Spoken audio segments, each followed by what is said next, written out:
to keep it 100 because it's time for Hub's Huddle Podcast. Listen to the man that talks sports from football to basketball 24/7, 365. He is known as the average Joe that knows more than average about sports. What's up, man? Ladies and gentlemen, please welcome your host, Hub. What's up, everybody? It's Sunday morning, December 8th, 2019. We're going to talk about this Week 14 NFL. Get into it. Some couple big games coming on today. You got the 49ers and the Saints, and you got the Ravens and the Bills over in the AFC. Man, this is shaping up pretty well. We got the wild card, race. We got the divisional seeds race, with this whole AFC, NFC thing. Getting down towards the end of the year, already in week 14. It's been an exciting season of football across the board. But let's start off with the Atlanta Falcons at home taking on the Carolina Panthers. As we all know, the Panthers, they have fired their coach, Ron Rivera, and more than likely, it looks like, Cam Newton probably is going to be, out of Carolina as well. So normally when they bring in a new coach, it's more like they want to get their own guys in. Who knows if Kyle Allen's the answer, maybe not. But anyway, back to this game. I like Atlanta though. The Panthers going to be probably without Greg Olsen today. Atlanta, their weapons. I know they're going to be missing Hooper, I believe. Julio, Calvin Ridley still going to be in. You all know how I feel about Matt Ryan, but he got those weapons, those talented wide receivers over there. As far as this game go, like I said, Carolina just it's crazy, and it's very embarrassing that the Saints already locked the division after 13 weeks of football. That's crazy. The Falcons, they got 4 consecutive wins over the Panthers. They won 7 of the last 8. Today's game, I think it's going to come down to, the Falcons defense, how they contain, Christian McCaffrey. I do like the Falcons, though, 30-24. I think they both put some points up, but I think the Falcons pull away 30-24, get a 6-point victory over the Panthers. Next up, we're going to Raymond James Stadium, y'all. The Tampa Bay Buccaneers will be hosting the Indianapolis Colts.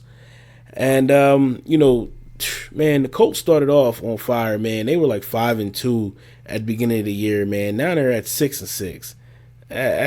They fell apart, man. Injuries got them. Quarterback, wide receiving position, running back position throughout the year. They just been losing bodies, tight end. And, of course, like Jacoby Brissett is back, but I do like Tampa. The Colts, man, they had lost, the last 4 or 5 games. They had a chance a couple weeks ago to move up and, take over the division against the Texans, but they lost to the Texans. Then it was like a Thursday night game. But today, man, I like the Buccaneers in this one. Jameis Winston going to give you a gift. Like, he's going to throw a pick, but he also going to put up some points. They do got, their defense have been playing better as of late with Jason Pierre-Paul, with Shaq Barrett, Devin White. Those guys over there has been, been pretty good offensively as well. I think Bruce Arians is doing a heck of a job over there, with the Tampa Bay Buccaneers turn this around. And, Byron Leftwich doing a heck of a job as well with his offense. O.J. Howard has been in the mix now. We know beginning of the year we were talking about, how he wasn't involved in the offense heavy. We thought he was going to be traded, but they're using him as a valuable weapon now. Brashard Perriman is coming on. Remember, he played for the Ravens, I believe. Now he's found a home in Tampa. He's making an impact. As far as this game go, I do like the Buccaneers. I like them a little, I like them at least by 10. I give it a 27-17 victory over the Colts. Next up, we got the AFC East divisional matchup with the New York Jets at home at MetLife taking on the Miami Dolphins.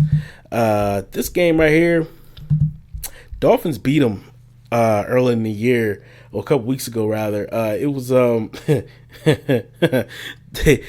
this was like their first win of the year, and they beat the Jets. But Dolphins have won four straight against the Jets. I think this thing snaps. The Jets are 4-8. Dolphins are 3-9. Who knows what's going to happen with Adam Gase at the end of the year? We'll talk about that in a few weeks. But Le'Veon Bell's out today, but I don't think that is a major factor for like the Jets to win this football game. I think this defense of the Jets is going to be on today, especially coming off last week. They got embarrassed up there in Cincinnati. The Bengals won their first game of the year against the Jets. So both of the winless teams, they got their first wins off the Jets. But I think the Jets do bounce back, though. I think it's going to be a tough game. It's always a tough game with these AFC East matchups. Now, I get the Jets 27-24. I just like Sam Darnold more so now like Fitzpatrick. I'm not buying what Fitzpatrick did. Surprisingly, they beat Philadelphia, but Fitzpatrick always played well against Philly. The Jets coming off of a surprising loss to the Bengals, but I think they bounced back today. I gave it a score of 27-24. Next up, it's a big game over here in the NFC at Mercedes-Benz Superdome in New Orleans. You got the Saints playing host to the San Francisco 49ers. Possible playoff, this might be one of the playoff matchups that we might get in a couple of weeks. Both of these teams are 10-2. Crazy part is Drew Brees is 2-8 against 10 plus win teams in his career. I think that continues, man. That poor record. 49ers, man. They wow. I like their defense, man. Bosa and company. It's going to be an interesting matchup because I want to see Sherman against Michael Thomas. These got Alvin Kamara over there. They got Hill, do a lot of trick plays and things like that. He can throw, run, catch. 49ers, man. Jimmy G got his weapons. Emmanuel Sanders, George Kittle, Deebo Samuel.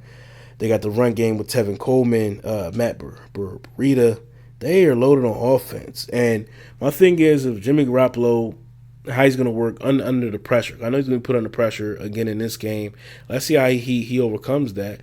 And this should be a game where they showcase George Kittle a lot here.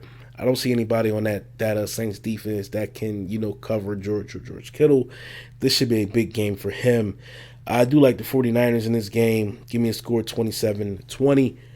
Next up, we're going to U.S. Bank Stadium, Minneapolis, to see the Minnesota Vikings take on the Detroit Lions. The Lions are coming in at, I believe they are 3-8-1. Yes, they are. They're 3-8-1. The Vikings are 8-4. The Vikings have won. They are 5-0 at home this year, and I think that continues as well. Hey, you got David Blau. Oh man, they're not gonna get it done. The Lions ain't gonna get it done today. Nah, fixing the third string quarterback and the 29th ranked defense. Minnesota's gonna punish Detroit. Goodness, well they should. It's any given Sunday. They should. You never know, but I do like Minnesota, man. Dalvin Cook, Stephon Diggs, stealing that defense. I'm taking the Vikings, man. I liking them heavy today. I'm going 28-13 over the Lions. Next up, Houston Texans at home at NRG Stadium take on the Denver Broncos. Houston coming off of a big win over New England last week. These are first time beating New England. I think they ain't beat New England like 10 years, something like that. It was some crazy stat, like 10 games, something like that. The Texans are 7-2 versus the AFC teams this season, which is impressive. The Texans are 8-4, while the Broncos are 4-8. Drew Lock coming to Houston, don't like it. Man, last week he had 102 yards and he averaged about like 3.18 yards per attempt.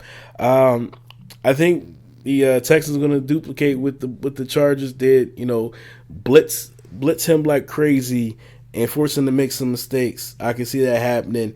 Give me the Texans, man, 30-18. Too much Deshaun Watson, too much DeAndre Hopkins. I feel bad for, Von Miller over there in Denver. Please get that guy up out of there. Next up, this is a big game over in the AFC now. You got the Baltimore Ravens traveling to New Era Field to take on the Buffalo Bills. It's been a tough test. I think the Bills give about like 16, 17 points per game or something like that. And you got the Ravens defense who has allowed fewer than 25 points in the last 8 games. Ravens 10-2, number 1 seed in the AFC. Buffalo Bills are 9-3. They right now they hold on to a wild card spot. I think the 5th seed over in the AFC. Wow. Oh man. This is gonna be a good game. I think this is gonna be a defensive matchup. Let's see if Lamar Jackson, how he's going to do against this Buffalo Bills defense. Defense of Buffalo Bills is pretty good. I do like the way Josh Allen's been playing quarterback for the Bills. He's been making some great decisions as of late. And Devin Singletary's been playing pretty well. They're running back. Also, you got Frank Gore over there. But like Baltimore, like I said, their defense becoming stingy now. So, they're transforming. The run game for Baltimore is still on. But they also lost their center, I believe, like last week. So we'll see how all that's going to help, with the run game and everything, and even with the issues, between quarterback and center with, you got your second string center. Hopefully they got enough reps in to get it going. I still think Baltimore's going to win this game. I like him at a score of 20-17 over the Bills. Next up, got the Cincinnati Bengals traveling to Cleveland, take on the Cleveland Browns. Take on the Cleveland Browns. Browns are 2 games behind the Steelers for the final AFC wildcard spot.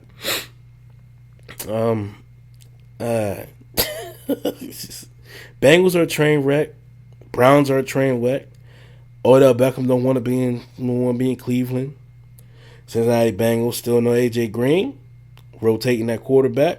Andy Dalton still playing again.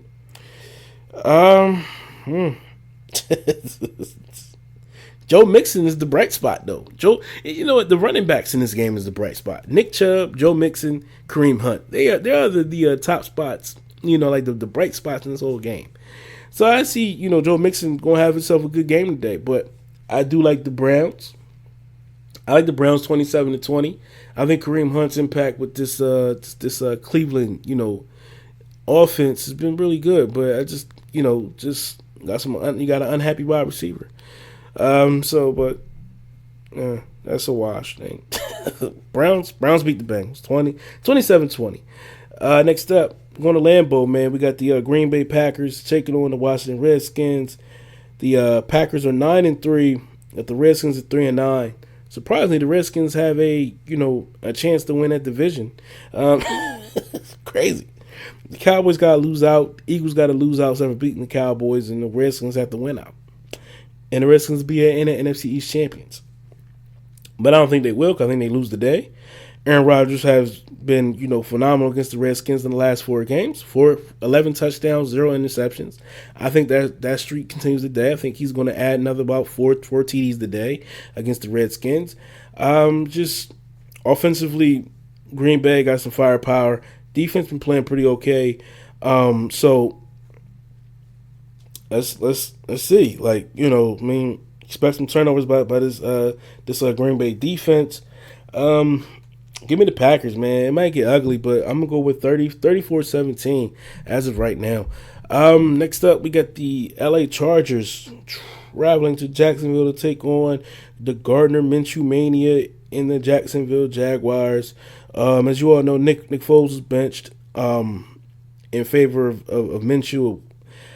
So it's the Minshew show now. Look like, as we all expected, you overpaid Nick Foles to come in, and he's showing you what he is. A good, solid backup quarterback. Both teams are 4-8. Jaguars lost 4 straight games by 17-plus points. And I think they turn around today. I think they get the win today. I think they come out and they beat The Chargers too up and down for me, man. It's hard to just like trust them in any situation. Phillip Rivers too, man. He's up and down as well. I think his time in LA is about up, like his time with the Chargers. Give me the Jags, man. 27-20. Next up, with the Pittsburgh Steelers, they're traveling to State Farm Stadium in Glenside, Arizona. We'll take on the Arizona Cardinals. Cardinals are 3-8-1. We got the Steelers are 7-5. The Cardinals are 0-6 against teams above 500 this year. I think that continues. They're gonna move to 0-7.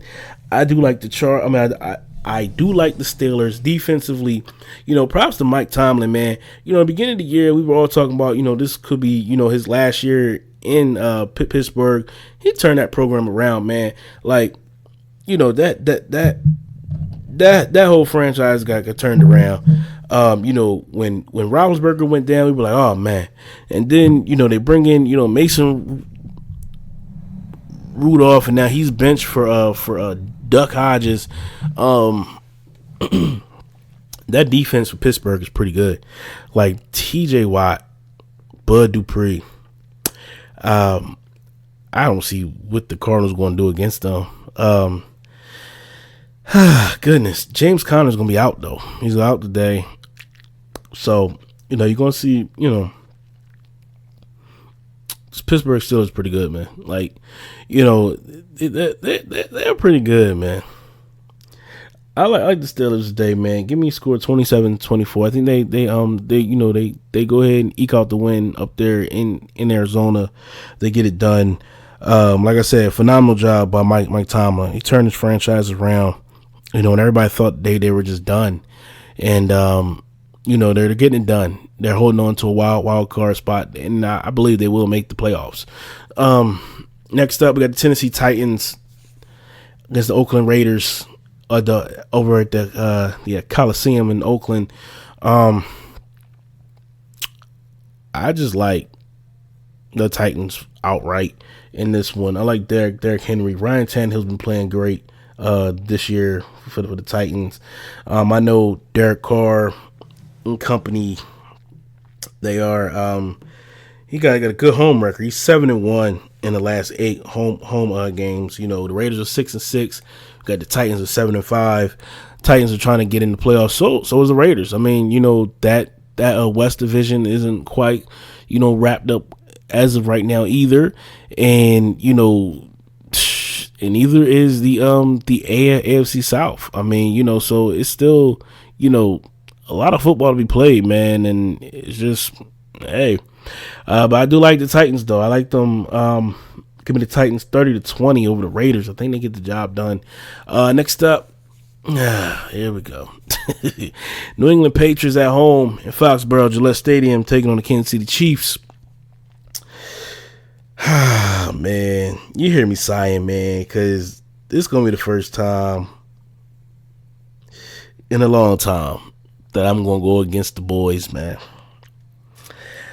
And I got a lot to get off my chest about this situation. Patriots coming in at 10-2. Chiefs coming in at 8-4. New England won 18 consecutive home games. Man.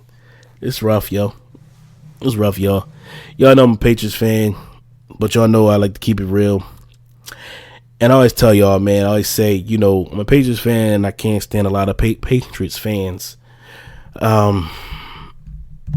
It's this offense, man, is terrible. It's terrible. And, the fans get on my nerves as well because last week, that Houston game, for an example, they was getting dumped, man. And only thing people can say in these groups is, oh, Tom Brady, he just reached 3,000 yards on the season. I don't care. Like, they were losing.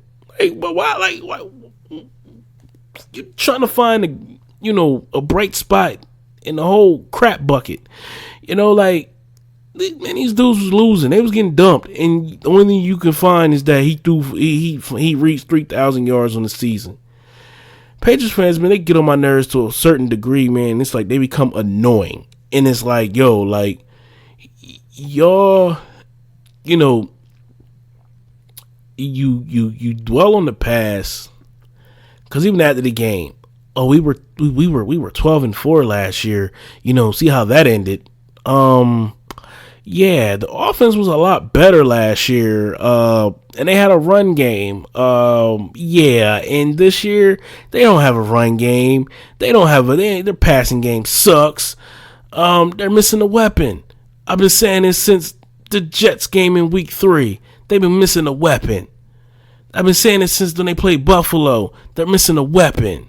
I've been saying this when they went down to over there to Baltimore and they lost. And they got spanked on national TV. They missing a weapon. Been saying this week in and week out. Even when they had played the Browns, they missing a weapon. You can't keep relying on this defense. Defense is good, but you can't keep relying on this defense to get you through week in and week out. They are 10-2 because of that defense. They're 10-2. The 2 losses because of the offense. And that's just the bottom line. And I'm so sick and tired of people just making excuses. For a while, it was because, they don't have Isaiah Wynn. When they get Wynn back, it's going to be a different team. Tom Brady's going to have time. He had time in the pocket without Isaiah Wynn. It's just these guys can't get open. They double Edelman, double him every week. They take him away. Last week, we saw Edelman get doubled and James White get doubled. So who's your playmaker? Then you got the fans that sit back and say, they should never got rid of Demaryius Thomas. What planet are you on? What planet are you on? Demaryius Thomas, though, really? Like, come on, man. Like, what is he doing over there in New York? Answer me that. What is he doing in New York? Like, Patriots fans, man, they really do get on my nerves, man. It's like, oh my gosh, they get on my nerves, man, to a certain, degree, and it's just like, come on, man. They get on my nerves, man. Look at Demaryius Thomas. 34 receptions, 405 yards, 11.9, average per pass. Longest pass, 47 yards. That was like the Jets game back, a couple weeks ago in November 10th, against the Giants. No touchdowns. None. Last week he had 3 receptions for 23 yards. And you trying to tell me they should never got rid of, Demaryius Thomas? Really? The guy they should never got rid of was Antonio Brown. And I don't know if you guys want to cover that up and say, now fans are starting to realize, like, they really need it. They really need AB. But then you got some fans over here talking about, what he said, the craft is not great. Kraft was in the parlor. What he said was wrong. What did he say was wrong? He was in the parlor getting rubbed down. What we expect? You know what I mean? Like, Kraft, my guy. But hey, he was in the parlor getting rubbed down. What AB said was correct. There's no backlash to Kraft, and nobody even talks about, the whole parlor thing now. They don't. And it's like, the man came out, apologized. He said he was wrong, and he apologized twice. Apologized just a few days ago. And it's like, when you watch that game on Sunday, you seen it. And it was like clear as day. Like, this team is too late in the season to be like, we're going to be a Super Bowl contender. And there ain't no switch if you ain't got no offense. Like, you can't, at this stage in Tom Brady's career, you cannot he can't put this whole offense on his back and carry him through. And make them play like what he used to do. Like, that's the whole point. And these fans don't understand it. They are, we got Tom effing Brady. We're going to be... No, bruh. Tom Brady's 42. Tom Brady's not going to be able to do this the way how y'all all expecting it. Right now, this New England Patriots team, yeah, they 10-2. But they're not a Super Bowl caliber team. Not at all. They are, to me, in my opinion, and you know, like I said, I'm a Patriots fan. I like to keep it real. They are a one and done team in the playoffs. And it until something changes and they show me something in this offense that I can start believing otherwise, they are one and done in the playoffs. And that's just the bottom line. They're one and done. One and done. That's why it's so hard for me to pick this game today, because I'm sitting here and I'm like, okay, they got the Chiefs coming in here with this high-powered offense. Defense is okay. All right, yeah. But, I mean, they should be able to find a weakness in this defense and like attack it. But you got this Kansas City offense that you're gonna need to put up points on. And right now they don't have nothing where they're gonna put up points on this Kansas City defense. I think the defense is gonna hold up, but you still gonna need to put up points, man. Like Patriots fans, you know, like I said, some of them, man, they get on my nerves, man. It's like, yo, like these people, man, they so, you know, thinking that it's just gonna fall right every single time. It's just gonna just be like, okay, everything's gonna be fine. We got Tom Brady, that's all we need. No. And the same folks that was talking about, oh, we need to get Gronk back. He's playing with our emotions. No. If you listen to the man when he retired and he said that he was sitting there crying the night after the Super Bowl or something like that, when he woke up with like the pain in his quad, you know he wasn't coming back. You know this was it. And as much as he, you know, teases a comeback and all that, dude is taking CBD. That's not a substance that you can use in the NFL. You know?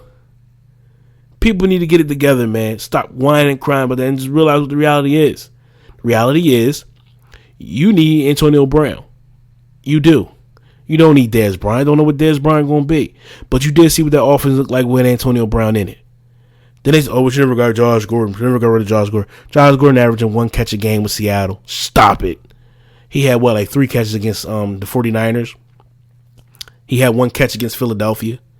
He had 1 catch against who they played last week. I forgot who they played last. They had 1 catch. And you're talking about, they played Minnesota. He had 1 catch. And you want to talk about, they should never got rid of Josh Gordon. He ain't the same guy. He ain't Flash no more. He really got a piano on his back. Really got 10 big toes. He's not the same. They brought in Mohamed Sanu as a Josh Gordon replacement, because Mohamed Sanu's more reliable. Mohamed Sanu was not healthy last week. He couldn't cut. You could see it. Maybe that's the difference in this team this week. Maybe he's better. He's healthier this week. But when Houston took away Julian Edelman and also James White, who you gonna throw to? Philip Dorsett don't even know his route. Brady telling this man to go the run a go route. I got you. Nah, he runs a post. So when you see that ball go to the sideline, just drop because nobody's there, you're like, well, who was he throwing to? I need a lot of y'all to invest in the game pass and watch this game from another angle so you can see what's going on. The receivers ain't getting open. And you can't rely on this defense week in and week out to pull you through, because it's not going to happen. Defense does win championships, but you need offense to put up points.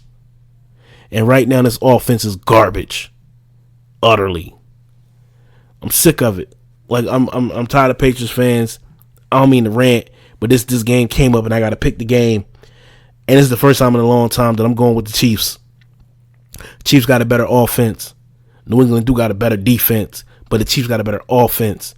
And if, you know, the Chiefs defense right now, they have been playing pretty well. So if they get New England in these 3 and outs like they've been doing every single week, putting this defense back on the field tired and trying to hope and pray this defense holds it down and this defense don't get it done.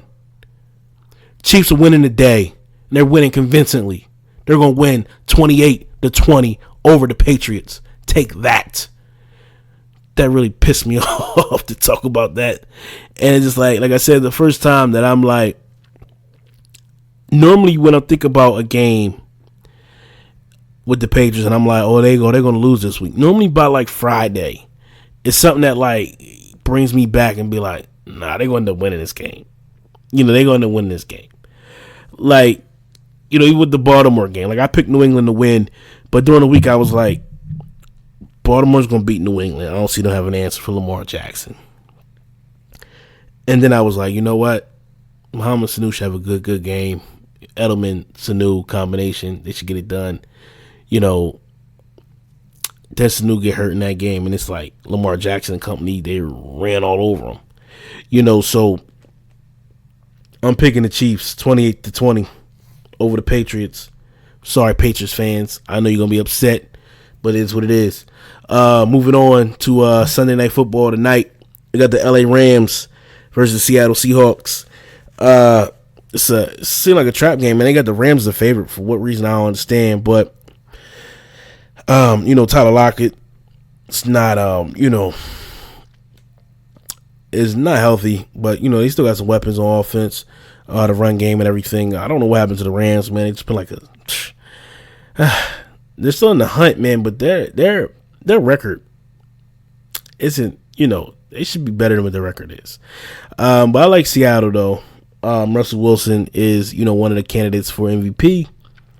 He's having a phenomenal season. I expect to see some big plays out of him tonight. Give me the Seahawks 30-24.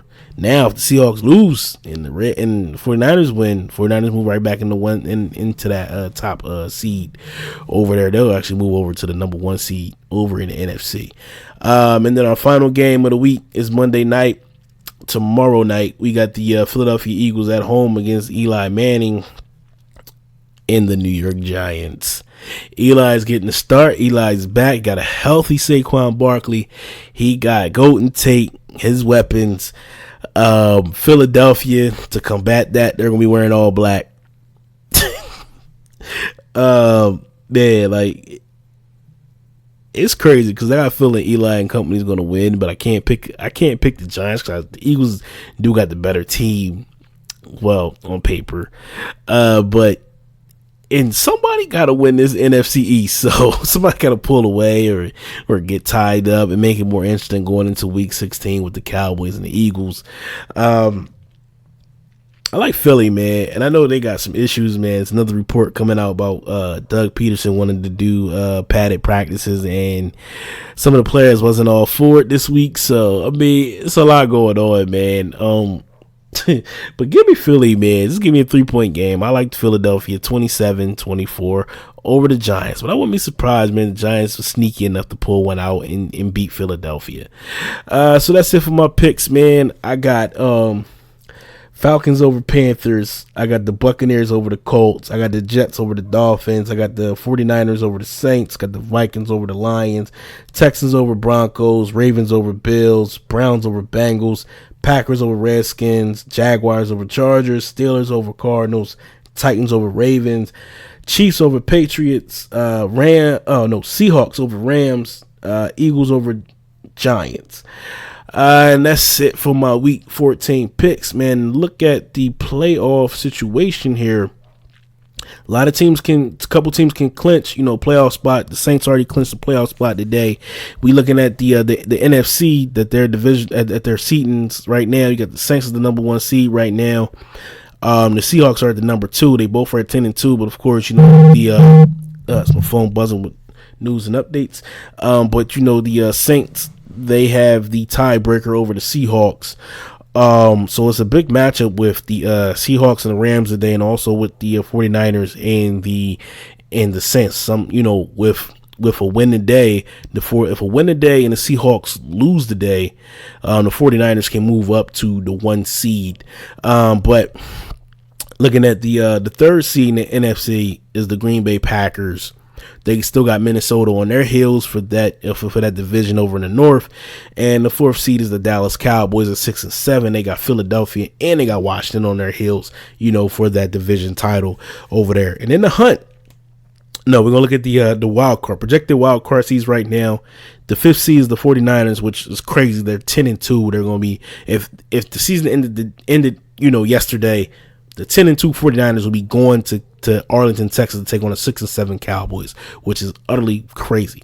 And the 6th seed is the Minnesota Vikings. And if at the end of the day, they'll be playing the Green Bay Packers on Wild Card Week, which would be great football. And in the hunt for the NFC, we got the 7-5 Rams, the 6-7 Bears, the 5-7 Buccaneers, the 6-7 Eagles, the 5-7 Panthers, and the 3-9 Redskins. And the crazy part is that the Cowboys, Eagles, or Redskins are going to end up in the playoffs when teams like the Rams and the Bears, who have a better record, is not going to be in the playoffs. And that's the issue that I have, and I think they should look towards, expanding the playoffs and adding in this additional team, at least one or two. It has to happen. But crazy. It's just crazy. Looking over in the AFC right now, you got the number one seed in the AFC right now is the Baltimore Ravens at 10-2. The Patriots are 10-2 as well. As you know, the Patriots and the Ravens got the tiebreaker over the Patriots because they beat the Patriots earlier in the season, a couple weeks ago, and so they got the one seed. The third seed right now is the Houston Texans, and also the fourth seed is the Kansas City Chiefs. Both the Texans and the Chiefs have the same record at 8-4, but the Texans have the tiebreaker over the Chiefs as of right now because they beat the Chiefs early in the season. The fifth seed in the AFC is the Buffalo Bills at 9-3. Wow. And the sixth seed is the 7-5 Pittsburgh Steelers. Now, what's very interesting here is that, if Buffalo can somehow beat the Ravens today, that'll drop the Ravens down to 10-3. Buffalo moving to 10-3. If New England happens to lose to the Chiefs, that'll put the Patriots at 10-3, and that'll make that Week 16 matchup between the Bills and the Patriots for the AFC championship. I mean, the AFC East title. So, but that's all if both these teams continue to keep the same record going into that Week 16 matchup that'll be played on a Saturday. Now, looking at the Ravens, if they happen to slip up and they lose to the Bills today and New England wins, then New England will move into that one seed. So it's a lot of moving parts over here in the AFC. In the hunt for the AFC is the Titans at 7-5. You got the Raiders at 6-6. So the Chiefs hasn't really locked up the West yet, and also the Texans haven't locked up the South. Like, there's a lot of football we play. Like, all these divisions ain't even like locked up today. You might see the Ravens might lock up their the North today with a win over the Bills. But you got the Titans in the hunt at 7-5. You got the Raiders in the hunt at 6-6. The Colts at 6-6. The Browns at 5-7. You got the Jaguars at 4-8, the Broncos at 4-8, the Chargers at 4-8, and the Jets at 4-8. So it's a lot of football to be played in these next couple of weeks. Got 3 weeks to go. See what's going to happen. We're in week 14 right now. Got it's a couple more weeks left. So let's see how everything going to shake out, man. We got 4. These games this week. We're all talking about the seed and then see where everything's going to shake out. A lot of big matchups. Like I said, the 49ers and the Saints is a big game. The Seahawks and the Rams are important. The Patriots and Chiefs are important. The Ravens and the Bills are important. It's just a lot going on in this AFC and the NFC, which makes it a great day for football. So that's it for me today, guys. I hope you enjoyed this podcast. Appreciate you guys for listening. Continue to listen. If you're new to the show, welcome aboard.